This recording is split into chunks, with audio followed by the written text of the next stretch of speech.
You're said in our intro, monitoring the developments in one of the most mega projects throughout all over Egypt, according to directives of President Abdel Fattah Sisi, Haya Karima or decent life.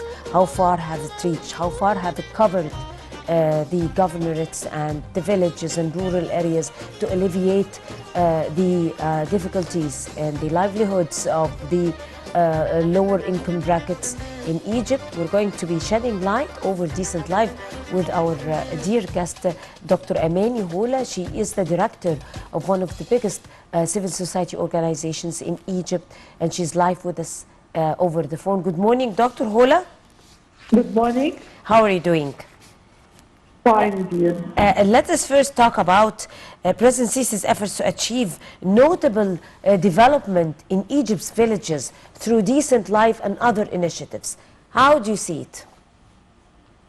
Actually, what's happening in the medical field suffered a lot from not having idea like this before, because unfortunately many of the cases when they are neglected, they have severe deteriorations unhealed, and the cases of the patients become very difficult to treat later on.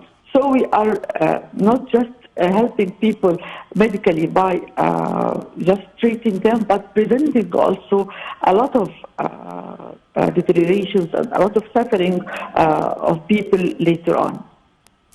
Right. Looking over the development, the process of development over each village is a complete challenge in its own right, according to the size of development, the size of the people inside the village, and also in the sense that each village is different from the other, circumstances are different, and the requirements that are taken in each village is different from each other. So if you like to illustrate. Of course, because we have different environments, we have different causes of disease, like if we are in a as an example, if we are having industrial outlet which causes some pollution in water or whatever, we have to take care of the causes of the problems to save it and save people from it from the beginning. Yeah, and it's not only just treating a case or patient, but to discover the causes of the problems and try to remove it. So it's very important, as Egypt has different environments, different areas, which each area has its own specifications. The National Plan for Developing the Countryside comes as part of the state's sustainable development efforts targeting the rural areas in some places. How would these projects impact on the workforce and providing job opportunities for the people, inhabitants of citizens in these rural areas? We discovered a lot of rural areas which used to be neglected and having no chances for development or, of course, finding job opportunities. But the development or the measures taken to start to improve these areas, creating job opportunities temporary for the development itself, like building or creating some units to help people medically or agriculturally or industrially or even social, and at the same time starting to make some kind of vocational training to people to help them to find fixed and sustainable work later on.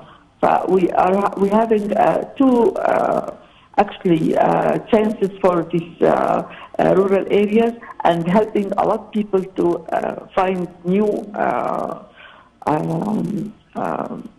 career for them by training them. Right. How do you weigh the success of the presidential initiative Haya Karima in this regard? Of course, it's يعني something something unique. We can say something like a magic treatment for a very difficult problem we used to suffer for decades of leaving people without any chances. It's like and it's worldwide being recognized, and I hope they can continue, because people need a lot this kind of initiatives. Right. Decent Life has implemented many housing projects in new cities.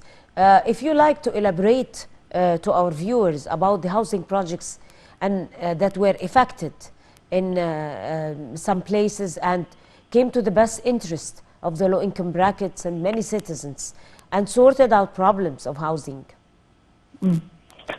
Actually, we used to suffer a lot from the random way of leaving people building up their own houses, of course, without any planning. And that's why we have a big problem of the random housing. Now, the planned housing projects with all the needs of people, not only just a place to stay in, but the different facilities they need, the capacity of the services they have to receive, and also the planning of the industrial areas, or all the other, we can say, chances for them to work, and the expansion in the industrial, in the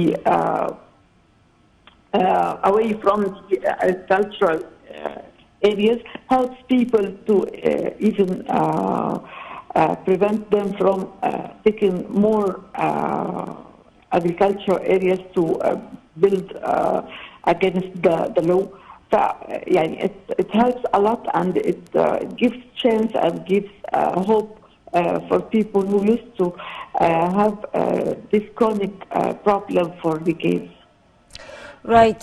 How can this particular initiative that have proven a lot of success change the face of Egypt in the near future in other domains, including education, including health, including even awareness in that also sense?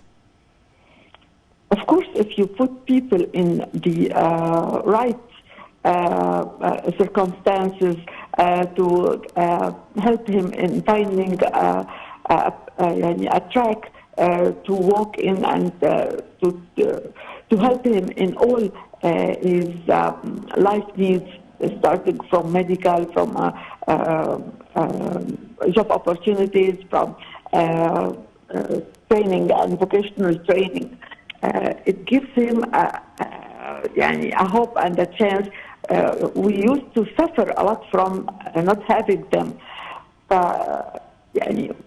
I hope within few years we will feeling the difference and the effect of this great initiative. Right. What are the main factors that are required to guarantee the success of this initiative within the Sustainable Development Vision of 2030? Of course, the supervision and the sustainability of all the measures taken, the correction of mistakes. We are human, we can make mistakes. We have to correct the mistakes, discover the weak points, and try to treat them.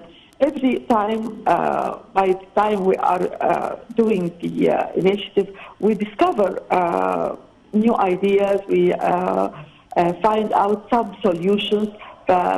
not to be rigid, not to be just following a line, but we have to be creative and thinking out of the box. How do you evaluate or assess this initiative's achievements in a vital place like Upper Egypt, and especially Aswan? Aswan and all Upper Egypt actually used to suffer a lot from the not having good opportunities for development.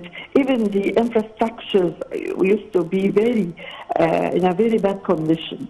Of course, now we are discovering ourselves, we are discovering our country again. If you go there, you will feel so happy. Starting from even the look of the civilization areas and the even means of transportation, all the details actually they are taken care of, and this is what we need badly. Right. So how do you assess the importance of developing infrastructural sector also, and the network of bridges and the infrastructural network that was affected in the past 7 years, especially roads, in governments like Upper Egypt again, and in other vital places that were completely lacking infrastructural projects, and its impact on economic, industrial, and social development in these governorates? If you'd like to talk about that in detail. Actually, we need to make people aware of this very important point, because people are used to sometimes make jokes or laugh. What all these bridges, what all these roads?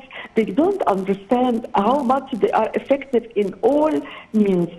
Like if we are trying to make an example by the body of the human, imagine the vessels of the body are not in a good condition.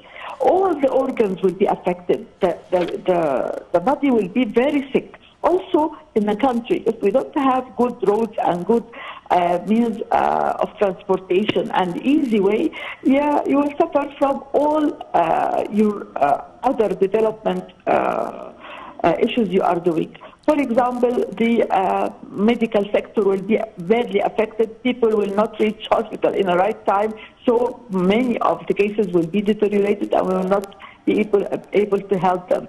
For the investments, many investors will run away if they find that the transportation is not easy for the whatever they are importing from Egypt or making any investment. All these sectors will be affected. And even when we are young, we used to study in the schools that means of transportations are one of the main important factors in the civilizations.